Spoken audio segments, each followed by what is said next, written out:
এই দেখুন আমার মা আজকে আমার জন্য কি রান্না করছে, খিচুড়ি আর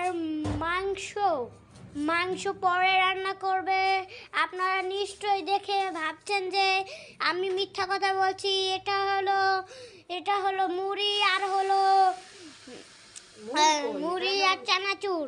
আর আর আমি কিন্তু মিথ্যা কথা বলছি না, এটাই এখনো রান্না হয়নি, সেজন্য এরকম লাগছে। এই যে আমার মা এখন জল দিচ্ছে, এই যে এটা জল দেওয়া লাগবে, আমার মা এখন জল দিচ্ছে। হ্যালো গাইস, তো আজকের জন্য এটুক। Tata, bye bye, see you, goodbye. আর লাইক কমেন্ট শেয়ার করে দিবেন।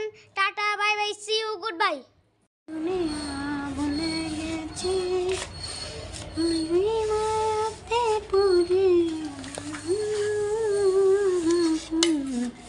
Mm-hmm.